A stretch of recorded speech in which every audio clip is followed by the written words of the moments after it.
The theme of this fireside chat is Capital Market Outlook in the Age of Digitization. And it is our pleasure to have with us this morning His Excellency Mr. Mohammed Al-Quays, Chairman of the Capital Market Authority. Good morning, Your Excellency, and thank you for taking the time to speak with us today. Good morning, and it's a pleasure to be with you today. So we're talking about the importance of fintech. Why don't you give us your view on the importance of the technology in general and fintech, not only in the financial sector, but also in the capital markets? Wallahi, first of all, thank you very much, Nadine, and it's a pleasure to be here with such illustrious list of guests. As you can imagine, Nadine, the nature of financial services in general is highly amenable to digitization. We don't have products, we don't ship products, we don't require shipping. So the financial sector has been one of the earliest adopters to digitization. If we recall in our area, which is the area of capital markets, digital trading actually started in the 70s, even before the internet was launched. Even in Saudi Arabia, digital trading was one of the first to enter in the early 90s. Today represents over 90% of traded volumes. The same with IPO subscriptions. And more recently, if you look at not just the digitization of processes, but the digitization of decision-making through what we call algorithmic trading, where machines make the decision. Today, around the world, algorithmic trading represents 60 to 70% of global traded volumes, especially in developed markets. And in Saudi Arabia, even though it's a new market to algorithmic trading represents about a quarter of traded volumes in the Saudi capital market. So this gives you a sense of how digitization is important. Also, if you look at global IT spend, the financial services sector represents almost 15% of global IT spend, which gives you an indication of the concentration of spend and the importance of IT and digitization in financial services. Now, this relates to mainly digitization and the usage of technology, but using traditional business models of financial services. And digitization didn't really start disrupting the financial services sector until we started this fintech revolution. And the barrier there was mainly a regulatory one, because even though digitization was important, you still had to fit within the traditional frameworks that regulators had for licensing, for operations, which limited the amount of innovation and disruption they could create. When regulators around the world, and Saudi Arabia is no exception to this, started to innovate in regulatory approaches using sandbox, experimental permits, tailored licensing, that's when we started to see an unleashing of new business models, new opportunities, and that's the world that we live in today, and we are actually very, very excited about. And that's actually the reason why financial technology today, even though it's a new phenomenon, represents almost a third of all VC investment in Saudi Arabia and continues to be the fastest growing segment in venture capital investment and deployment, which gives you an indication of both the opportunity of the sector as well as the size of investment that is required to develop this ecosystem. As regulator, of course, I'm going to ask you about the regulatory aspect because this is very important. But before we do that, if we are to look at the future of the fintech industry, where do you think are the key opportunities in fintech going forward, especially when it relates to the capital markets? Well, if we actually think of fintech as ultimately using technology to create new products and services to fulfill needs that were not met before, I think the best point to start is where are the needs today? Where are the problems today? And I think if we look at the financial sector in general, I think we are good in many, many areas. But there are several areas where we have to admit that we have some room to go in terms of development. One is account opening and authentication. No one looks forward to opening an account with a financial services firm, particularly given the multiple requirements. The second is, while the financial services sector has potentially great products, the advice component, which is linking the right products to the right client, is always a challenge for both the institutions and for the clients that deal with the financial sector. The third challenge is actually to make this decision based on data rather than based on subjectivity, which is this innovation in using data, deploying data, and presenting data to clients in the most fashionable sense. The fourth is platforms, basically to combine all products under one umbrella and to create almost mini markets. And in our experience, the fintech firms that have tackled more of these challenges are the fintech firms that have succeeded the most. And so if we look at our area, which is the capital market space, the most successful in terms of number of licensed firms and in terms of business, whether it's robo-advisory platforms, crowdfunding platforms, or fund distribution platforms, have adopted either one or more of these pillars of competitive advantage. To what extent are those services available today? Because we're talking about opportunity. Where are we today from those opportunities? I think you mentioned KYC, knowing the clients. You mentioned wealth tech, which is advisory, automating it. You mentioned several aspects of that. Are we there or not yet? I think we have just started. I think we have only just started. And when I say just started, I think there are two implications of this. I think we have only scratched the surface in terms of the number of financial technologies, the amount of capital deployed, and more importantly, the right market share of this segment of the over financial space. But equally importantly, this activity has actually rekindled innovation in the traditional finance space. So if I talk to my colleagues who lead financial firms, they are most concerned about the competition and the potential competition that comes from fintech providers, and that is really where the innovation happens. Let us discuss as regulator what you are doing to promote this sector. We heard from the Minister of Finance, we heard from the Central Bank. What about the Capital Market Authority? Well, Nadine, I would say what we have been doing as regulators in general in the financial space or in the fintech space is really four things. The first is actually not specific to fintech, in all entrepreneurial sectors, is financing. The most important thing we can do is to make sure that this sector has the requisite financing to start businesses and to launch businesses. And that's why the growth in the VC space, when Saudi Arabia has become the largest VC market in the region, the growth in exits through the traditional market and through the Namu market, one of the biggest beneficiaries is a sector that consumes the most amount of capital, which is the fintech space. And actually, we recently celebrated the first fintech that actually ultimately got listed and went public, which is a very short turnaround in terms as far as sectors is concerned. The second is through regulatory. And I think His Excellency, the Governor, talked about the innovation in terms of the sandbox approach, the experimental license. And to us, this was the real aha that allowed us to accommodate this innovation, but at the same time to fit it within our regulatory stance in order to both protect investors and protect the soundness of the market. The third is actually to become an interface between the fintech space and between other regulators. So we currently, for example, recognize that some of the most important challenges that fintech space relate to things like data hosting, data privacy, cloud-based services, and trying to provide solutions for the sector, whether on the regulatory side or on the solution, the actual infrastructure side, is an important link that we need to offer.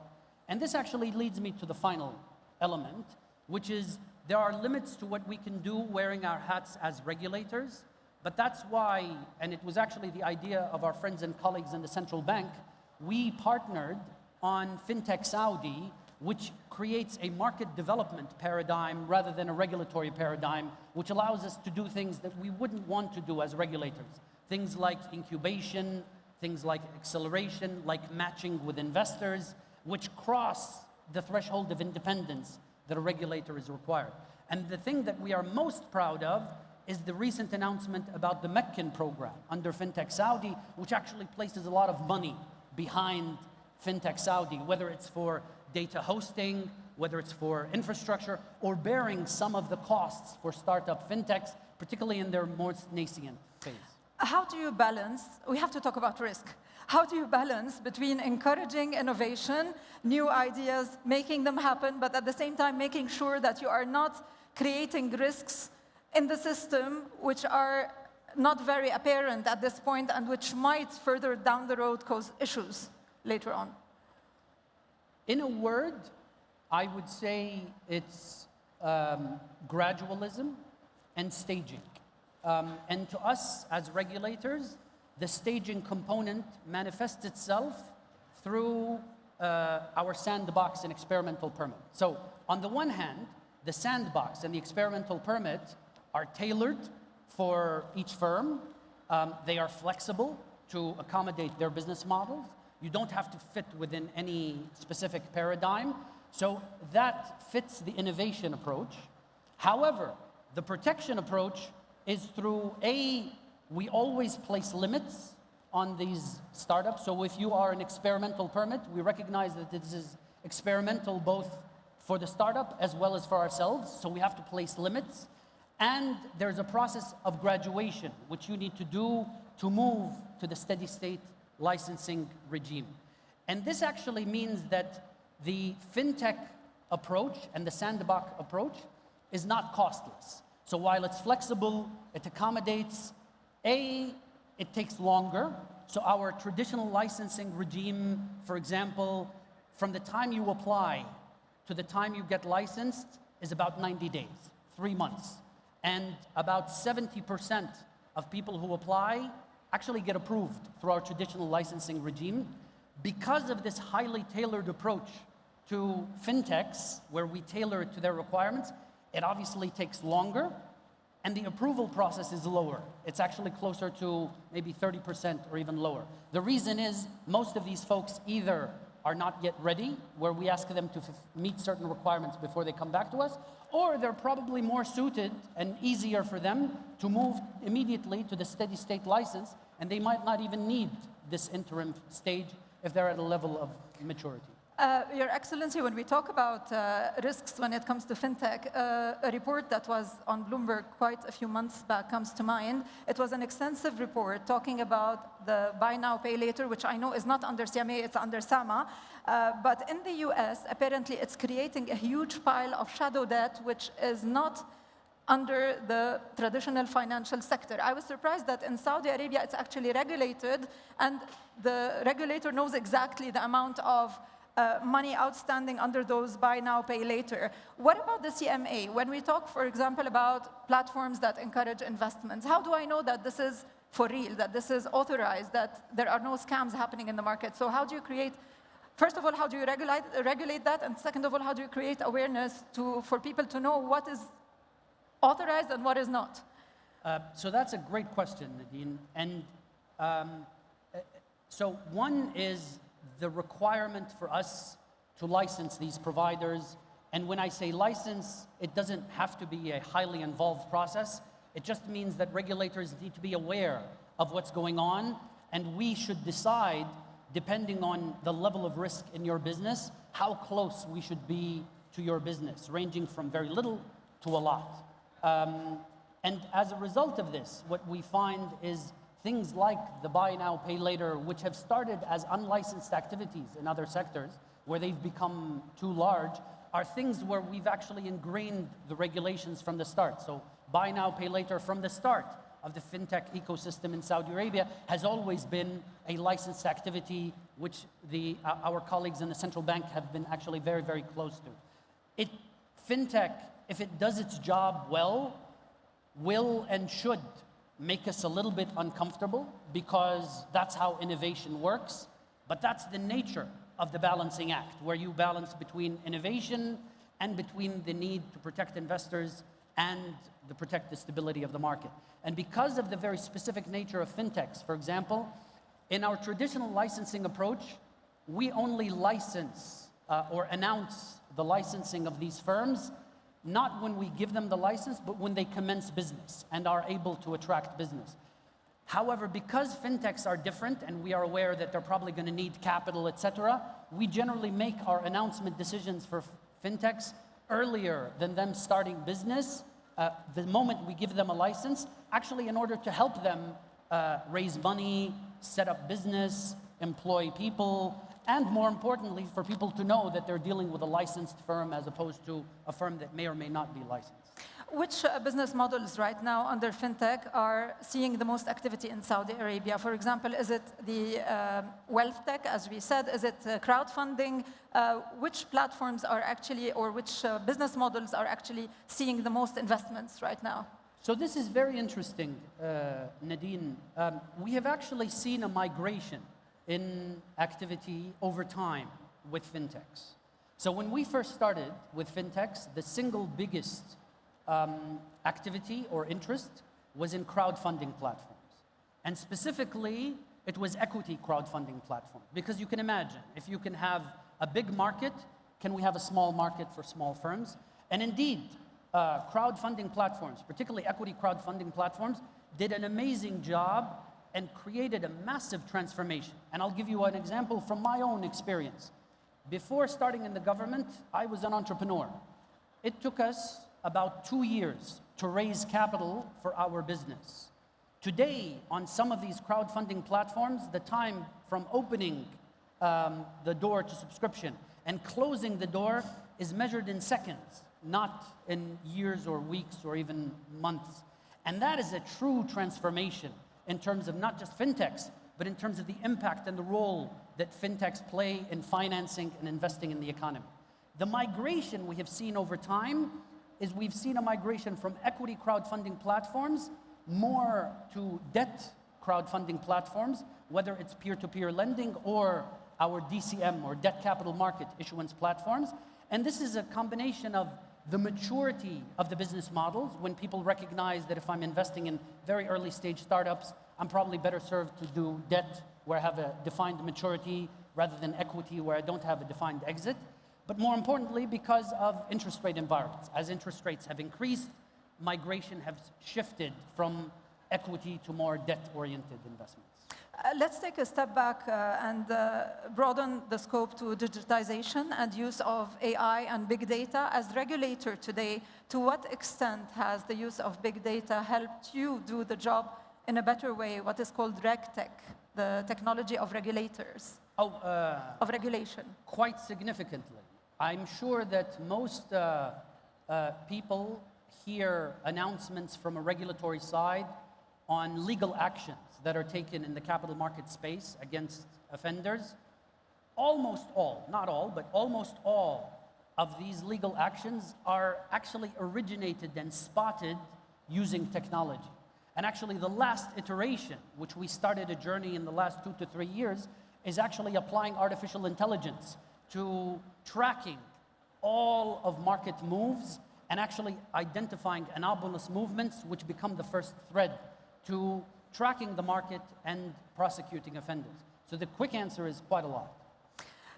Let's end the conversation on a positive note and ask you, what is it that you're most excited about when you see the developments happening here in Saudi Arabia when it comes to fintech and digitization in the financial sector?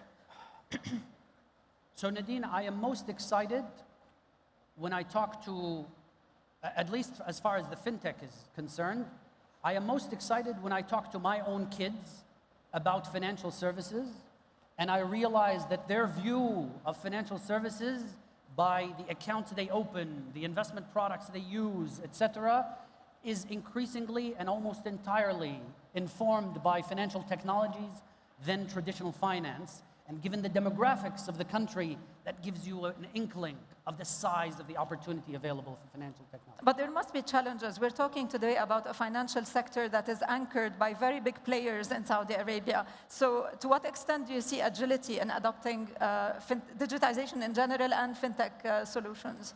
Well, I would say it's in two ways. We have seen many firms that have started as independents, and because they invest in technology, they provide better client service, better user experience, in a very short period of time, they have managed to compete with much larger players, and that's the nature and the beauty of markets. But I would also say that this works both ways, because this is now incentivizing traditional players to both invest in their own technologies and improving their business, because they now have a new, eager and hungry competitor. They are now one of the lead investors in these new techs through venture capital funds, through corporate startups, and potentially they can become some of its acquirers. So it's a symbiotic relationship. We will for sure continue the conversation over the next 2 days. We want to thank you for taking the time to come to 24 FinTech and speak to us today. Thank you very much, and thanks for your insights, Your Excellency. Thank you very much. Thank you. And thank you all.